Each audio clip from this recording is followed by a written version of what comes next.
There's certain drashas, certain speeches that focus on one point, one nakuda. Yet there are others that focus on make you change your entire outlook on life, give you a fresh perspective on perhaps how do we lead our own lives. I think this drasha, this small Dvar Torah is going to focus on the former. One of the most oft-spoken about topics, which we speak amongst ourselves, which we stress about ourselves, is money. Money being the leading cause of stress, the leading cause for breakup of marriages.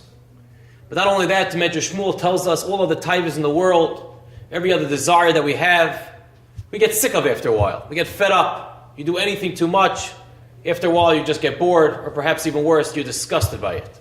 But yet when it comes to money, it's a built-in taiva, it's a built-in desire. Misha Yeshlai Moneroitz Messiah, someone who has 100 wants 200, and no matter how much you have in life, you constantly want more. Money is a taiva. It says it's similar to the drinking, when you're thirsty, drinking salty water. You're just going to want more and more and more. You can never get enough of it. So how do we deal with this? How do we understand that HaKadosh Baruch Hu gave us money? And He gave us the property, He gave us nechasim. How do we deal with this? What is the Torah's outlook on life? How is to view that which HaKadosh Baruch Hu gives us and that which HaKadosh Baruch Hu does not? The pasuk tells us, the Yaakov Avinu ki chanani Elokim v'chi yesh li kol.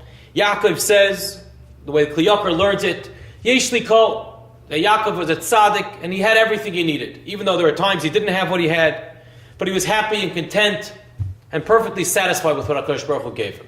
Esav, on the other hand, said yesh li rav. Yesh li rav, meaning I have a lot, but there's always more I want. And he was never satisfied, never content. And he didn't rest until he had more. And when he had more, he wanted even more than that. And I was thinking, it's interesting, slightly even bizarre. Why would the Torah give us Yaakov and Esav, Tzaddik and Rosh, to point out this difference? Give us two similar people. One wanted more and one doesn't want more. One has the midah of a stopkus, he's satisfied with what he has, and one doesn't. Why give such polar opposites, such extremes of a Tzaddik and Rosh, Yaakov and Esav, two diametrically opposed individuals in Torah? But I think that's exactly what the Torah wants to show us. It's not when people stress over money and people feel, where's it coming from, or I need more of it, or what's happening, what's HaKadosh Baruch Hu doing for me? That's, in a certain sense, rishus. A person's a rush in a certain sense, because he's realizing that it's not all from HaKadosh Baruch Hu. And what he's not getting is also from HaKadosh Baruch Hu. But Yaakov was the paradigm of a tzaddik. He understood even when Yaakov was wealthy, and he was the son of wealthy families. What did he ask for? He asked for lechem lechel, beged lilboish. He just wanted the bare necessities. Give me what I have. He had his priorities in life. If HaKadosh Baruch Hu gave him the blessings of wealth, He gave him the bracha of ashirus, so be it, and he'll use it wisely. But Yaakov just had yesh li kol. Whatever I have, it's HaKadosh Baruch Hu gave it me. That's a tzaddik. That's living with HaKadosh Baruch Hu. That's understanding everything I have is from Hashem, and that's so be it, and I'm supposed to utilize what I'm supposed to be having from it. That the Gemara tells us is really the bracha of Avram, Yitzchak, and Yaakov. They all had this midah. And that was Bakol, Mikol, Kol. Each pasuk referring to a different Av. Bakol, Mikol, Kol. That each one had this midah of a stopkus. Each one had this midah of Yesh li Kol. That whatever HaKadosh Baruch Hu gave him, that's why V'dorshei Hashem lo yachzor chol toiv. That those who seek out HaKadosh Baruch Hu will never be lacking. Because Vani b'chazdecha batachta, the living with HaKadosh Baruch Hu.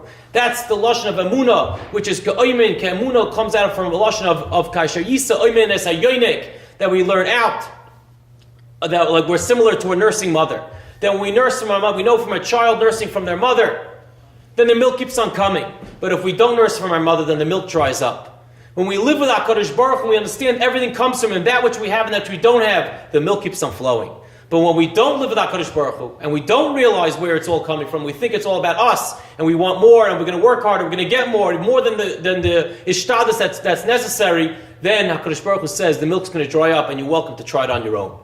May HaKadosh Baruch Hu give us it the same way He gave Avram, Yitzchak, and Yaakov through a Bakol, Mikol, Kol. He gave them Me'ein Olam Haba, the Gemara tells us, even in this world, we should also be Zeicha. That when we say Yesh li Kol, everything we have, or we don't have, we realize it's straight from HaKadosh Baruch Hu, and this is what we're supposed to be given to us, to make ourselves the best people and the best families that we possibly can have, then we'll also have Me'ein Olam Haba in this world as well. Have a wonderful Shabbos.